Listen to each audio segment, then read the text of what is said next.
नमस्कार, मैं हूं कुमार अनिल। सात रंग इंडिया में आपका स्वागत है। बिहार के लोग इस श्रृंखला की दूसरी कड़ी में हम आपको लेके आए हैं। सामने ये राजेंद्र नगर पटना का स्टेशन है और उसके बगल में ये झोपड़पट्टी है, मुसहरी है, महमूदी चक मुसहरी।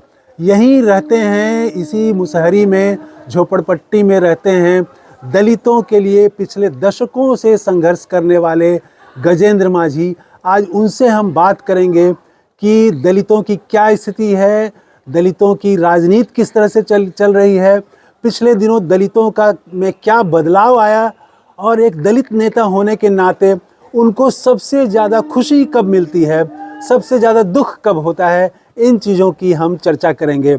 और देखिए, ये है इनका कमरा। कमरे में प्लास्टर नहीं है, अभी भी दीवारें हैं, ईंट है और इस कमरे में कोई देवी देवता की तस्वीर नहीं दिखाई दे रही है और सिर्फ एक ही तस्वीर है, बाबा साहब आम्बेडकर की तस्वीर है। और आप हैं यहाँ बैठे हुए गजेंद्र माझी। तो गजेंद्र जी, आपका स्वागत है। और सबसे पहला सवाल तो यही होगा कि आप कितने वर्षों से राजनीति में हैं, बिहार की राजनीति में? सात रंग इंडिया को सबसे पहले तो इंटरव्यू के लिए धन्यवाद देता हूँ। मेरी राजनीतिक जीवन की आपने जानना चाहा है तो मैं 1993 में पटना यूनिवर्सिटी के जब छात्र था तो उस समय समानता व्यवस्था और समाज में जो थी उससे प्रभावित होकर सबसे पहला नारा हमको यह प्रभावित किया कि रे बे तुम तम नहीं सहेंगे, मालिक अब हम नहीं कहेंगे। इन नारों से, क्योंकि हम गांव से आते थे, गांव में रहते थे, गांव में जो हम देखते थे स्थिति, खटिए पर नहीं बैठने देना, दलितों के साथ अपमान होना, जबरन काम कराना, इन सारी बातों से प्रभावित होकर हमने आयशा में सबसे पहले ऑल इंडिया स्टूडेंट एसोसिएशन में सबसे पहले अपना योगदान दिया और धीरे धीरे माले का भाकपा माले कह लीजिए या नक्सलवाद मूवमेंट कर लीजिए, उसमें शामिल हुआ। तो आज मेरे राजनीतिक जीवन का करीब 30 से 32 वर्ष हो गए। अच्छा। 32 वर्ष से राजनीतिक जीवन में हूँ और समाज के लिए और दलित इशू पर खास करके लड़ते मैं रहता हूँ। इसके लिए मैंने बिहार में मेरी एक अपनी पहचान है दलित इशू के संघर्षों में, और तमाम लोग इस इशू के माध्यम से मुझे जानते हैं कि गजेंद्र माझी एक लड़ाकू कैडर है और व्यक्ति है, आदमी है। इसी रूप में मुझे बिहार के तमाम दलित लोग जानते हैं। अच्छा, एक चीज़ बता दें कि दलितों में भी कई श्रेणी है और दलितों में जो सबसे निचले तबके में है, निचली सीढ़ी पर जो है समाज, वो है मुसहर समाज। और उसी समाज से गजेंद्र माझी आते हैं और इन्होंने ग्रेजुएशन किया, उसके बाद मास्टर की भी डिग्री हासिल की। तो दूसरा सवाल मेरा ये होगा कि आज की राजनीति, उसमें दलित कहाँ हैं? दलितों के सामने क्या चुनौती है? सबसे बड़ी चुनौती क्या है? अनिल जी, जिस समय हम लोग राजनीति से प्रभावित होकर आए, वह समाज के लिए मने सही लड़ाई लड़ता था, उचित लड़ाई लड़ता था। लेकिन आज की राजनीति में इतनी डाइवर्सन हुई है कि आज राजनीति समाज के लिए लोग कोई नहीं कर रहे हैं।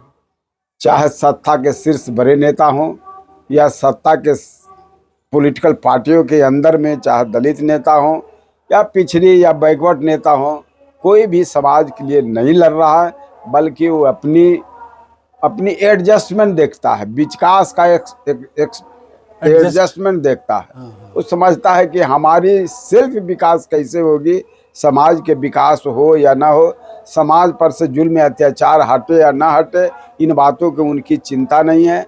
हम मंत्री कैसे बन जाए, विधायक पैसे कैसे बन जाए, बस इतना ही चिंता और चिंतन में वह अपनी भूमिका अदा करते हैं पॉलिटिकल पार्टियों में, समाज में। यही सबसे बड़ी चिंतनीय बात है आज की राजनीति का। अच्छा, दलितों के विकास में मान लीजिए दलितों का कुछ तो विकास हुआ ही है पहले की तुलना में, समाज भी बदला है। आप जो कह रहे थे कि रे बे तुम नहीं सहेंगे, एक दौर वो भी था जब खटिया पर बैठने नहीं दिया जाता था। तो आज जो भी विकास हुआ है वो विकास में किसका योगदान आप मानते हैं? देखिए, समाज का कर्मिक विकास होता है, सामयिक और परिस्थितियों के अनुसार विकास समाज का होता रहता है। एक परिस्थिति था कि जब एक समाज पर, माने दलित समाज पर, एक समाज का, माने स्वर्ण समाज का जब दबदबा था, तो दलित समाज उठ खड़ा हुआ, हथियार बंद हो, चाहे मूवमेंट के रूप में खड़ा हुआ, वैचारिक रूप से खड़ा हो गया, तो उन्होंने अपना जो उनका भी रुख बदला। हाँ, उनका भी रुख बदला, उनके कारनामे था, उनमें बदलाव आया। और उसमें कुछ लोग व्यक्ति का भी भूमिका है, जैसे भाकपा माले के विनोद मिश्रा को मैं नहीं भुला सकता। जिस प्रकार विनोद मिश्रा ने एक ब्राह्मण जाति होकर के वह अपने भूमिका में दलितों के लिए खड़ा हुआ, अपनी सारी ऊर्जा और सारी जवानी लगा दी इन दलितों को खड़ा करने में। और लालू यादव की भूमिका को भी मैं इनकार नहीं कर सकता हूँ कि उन्होंने भी अपनी ऊर्जा का इन्वेस्ट दलितों के विकास में, दलितों के इशू पर, इन जुल्म और समानतियों को पीछे ढकने के लिए अपनी ऊर्जा लगाया है। लालू यादव को भी इनकार नहीं किया जा सकता है। तो इन सारी लोगों में। और नीतीश कुमार के बारे में? नीतीश कुमार उस फेज का आदमी नहीं है। अच्छा। वो सामाजिक विकास, सामाजिक के डेवलपमेंट के आदमी नहीं है, वो आर्थिक विकास के डेवलपमेंट के आदमी है। अच्छा। वो उन्होंने आया तो कुछ रोज सड़कें बनाई, रेल बनाए, पुल बनाए, पुलिया बनाए, कुछ अन्य काम किए, जिससे लगता है कि बिहार का विकास हो रहा है। वो सामाजिक उन्नति का विकास नहीं है।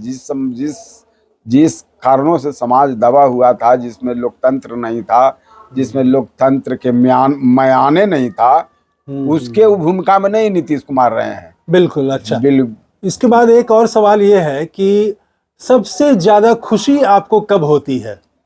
खुशी तब होती है कि जब मैं अपने को खड़ा करता हूं, कि मैं अपने आप को समझता हूं कि ना मैं किसी का चिरौरी करता हूं, ना किसी का दलाली करता हूं, ना किसी को काम करने के लिए 5 रुपया लेता हूं।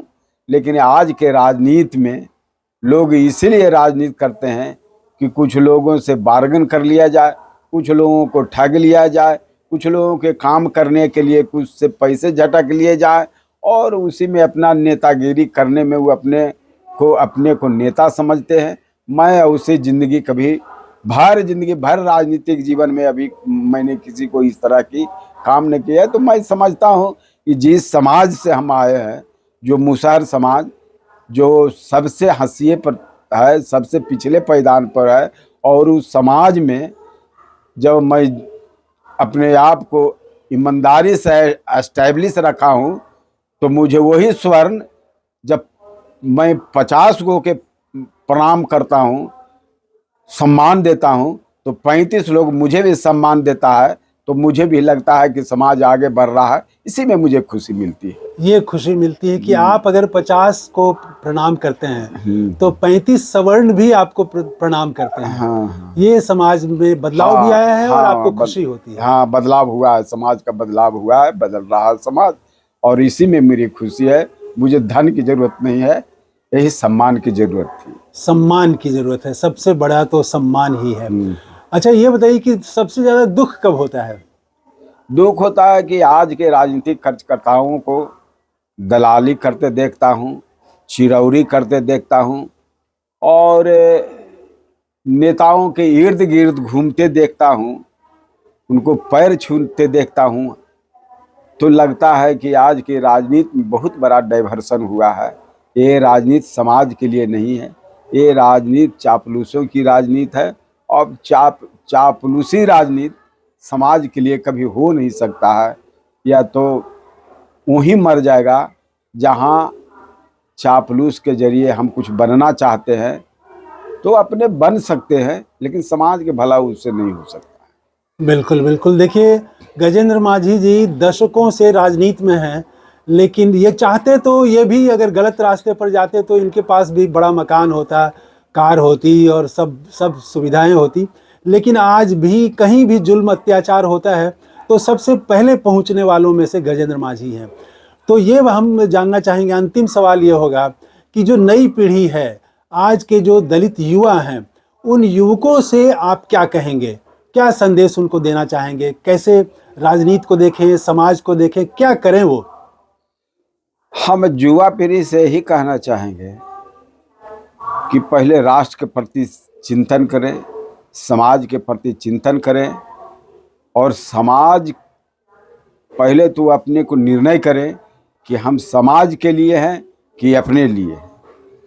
अपने आदि अपने लिए हैं तो दलाली करेंगे, चिरौरी करेंगे, कुछ पा लेने के लिए कुछ भी कर सकते हैं, ये उनकी अपनी समझ है।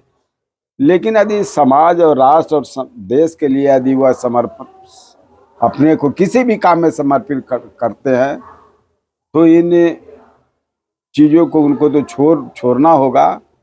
और पैसे कमाने वाले की कोई अहमियत समाज में नहीं होती। हमने कई लोगों को देखा है कि पैसे कमाए लेकिन मरने वक्त उनके पुत्र, उनके परिवार भी काम में नहीं आए। तो ऐसी ज़िंदगी से परहेज करना चाहिए। जी जी जी। ऐसे ज़िंदगी से परहेज करना चाहिए।